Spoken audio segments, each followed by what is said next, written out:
c'est LRX25 et aujourd'hui on se retrouve non pas pour une vidéo Clash of Clans mais pour une vidéo Boom Beach comme vous avez pu peut-être le deviner. Et je viens de me faire éclater mon village d'ailleurs. Et comme vous le voyez, je suis en train de passer QG11. Et oui, j'ai tout eu le temps de maxer mes petites réserves d'or qui sont maintenant niveau 8, mes canons niveau 6, mes mitrailleuses niveau 10, mes canons niveau... j'ai déjà dit, mes lance-flammes, mes tours de sniper, enfin tout, même mes barges et ma canonnière. Je fais exactement comme dans Clash of Clans, je maxe tout avant d'avoir passé HDV 10, HDV 11 là. Et, euh, et voilà. Donc si vous ne connaissez pas Boom Beach, je vais un peu vous expliquer. Et je vous conseille ce jeu parce que je joue depuis environ 2 mois et j'adore ça, franchement, c'est un peu comme Clash of Clans, c'est comme redécouvrir un jeu un peu comme Clash of Clans. Mais en ayant quand même des différences, parce que sinon ça servira à rien de jouer aux deux. Alors je vais vous expliquer un petit peu. Comme vous pouvez le voir, sur les villages de Boom Beach, il n'y a pas de rempart. Et pour contrer ça, on peut poser ses troupes que sur la plage qui est ici. Et, attaquer donc que d'un flanc la base ennemie.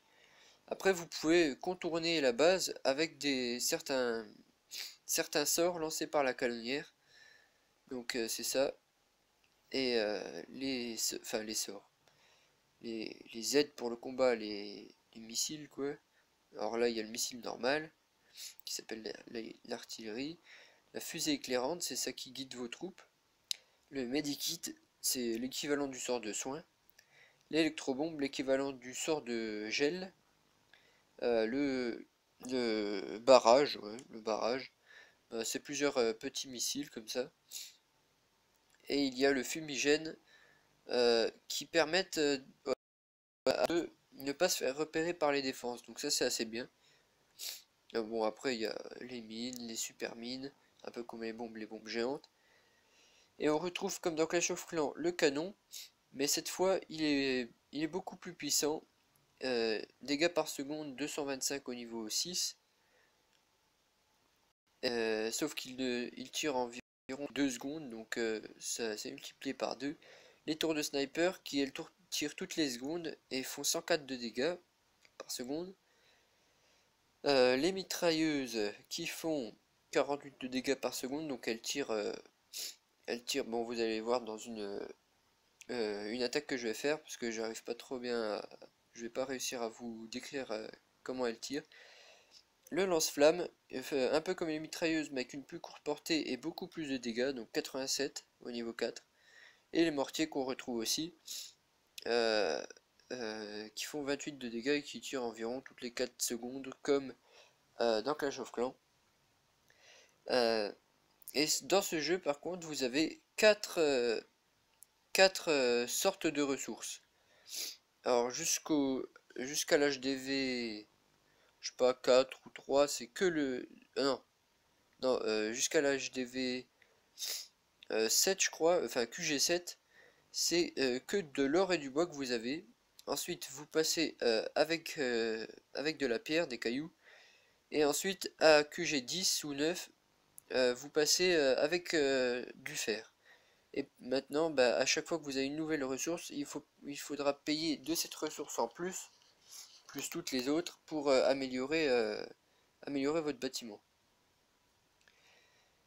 Voilà. Après, il y a le sous-marin qui permet d'avoir des ressources et aussi des petites pierres comme ça qui vous permettent d'avoir des statues, de créer des statues qui auront différents pouvoirs sur soit vos ressources, ils accéléreront vos ressources, ou ouais, production de ressources en plus, soit défendront vos troupes, ou enfin augmenteront la défense de vos troupes, ou, l'attaque de vos troupes.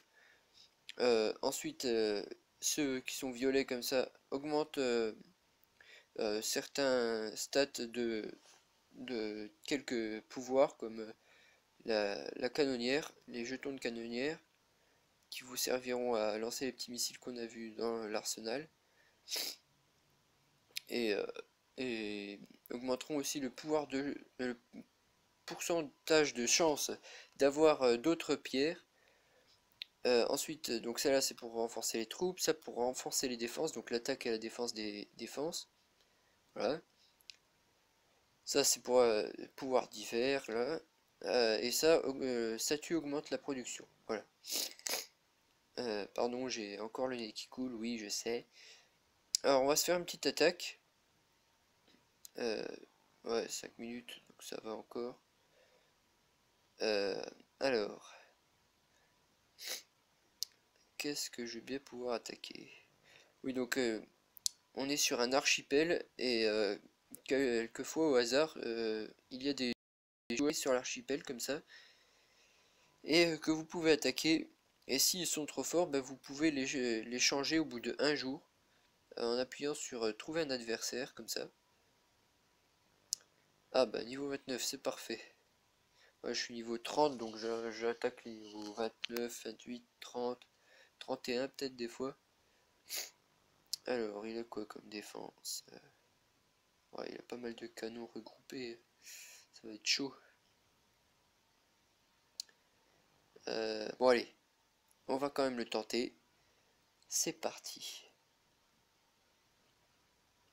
Donc tout d'abord, moi je préfère éliminer le super canon qui va faire beaucoup de mal. Ah, j'avais pas vu que le QG était tout au fond.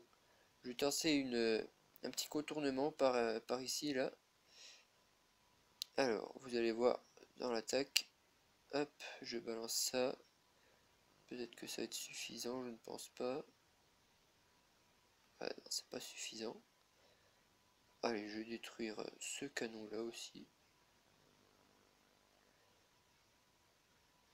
Ah mince, c'est pas assez. Tant pis. Bon, je vais commencer par contourner. J'envoie les gros bras au départ. Donc les gros bras, c'est un peu l'équivalent des géants. Et ensuite, vite après, les Zuka. Donc là, mes mines, vous avez vu, elles ont fait pas mal de dégâts à mes gros bras.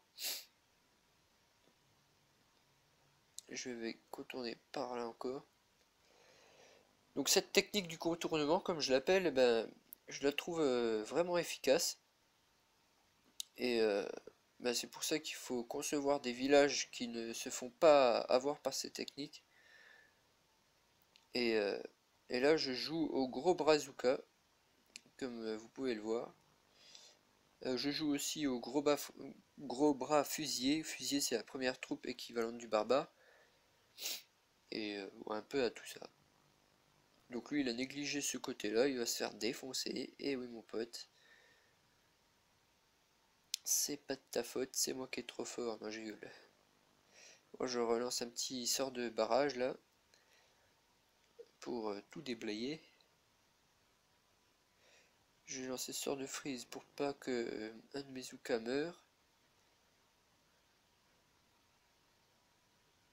Balancer ce sort de soin. Pour pas que le mortier bute tous mes Zuka. Aïe aïe aïe, la bombe là. Non, c'est pas grave. Ah, mes Zuka ils vont se faire défoncer. Oh, c'est pas grave. Voilà. Bon, j'espère qu'on n'a pas eu trop de pertes. Donc oui, les troupes que vous perdez bah, ne réapparaissent pas, mais le reste des troupes, contrairement à Clash of Clans, bah, peuvent rester en vie. Et ça permet d'enchaîner plus rapidement les attaques. Et c'est ça qui est assez bien dans ce jeu. Bon, après les troupes elles mettent pas mal de temps à se former, c'est l'inconvénient. Et voilà. Bon bah pour cette attaque c'est tout. Je vais juste faire devant vous une petite recherche en sous-marin pour vous montrer ce qui est le meilleur ce qui est le mieux à chercher comme, comme petit butin dans l'eau. Alors il y a quoi là-dedans? Par contre, oh, il n'y a pas grand chose. Moi je cherche plutôt les butins avec des pierres de puissance là. Bon bah je vais prendre là. Je vais prendre ça parce que les deux petits points d'exclamation c'est un trésor mystère et il y a de fortes chances quand ça coûte 231 000 que ce soit des bonnes paires de puissance. Voilà, on va faire ça. Et puis j'ai plus rien à faire. Donc c'était ma petite vidéo sur Boom Beach. Dites-moi dans les commentaires si vous aimez bien ce genre de vidéo. Sinon, bah bien sûr, je continuerai à faire des vidéos de Clash of Clans.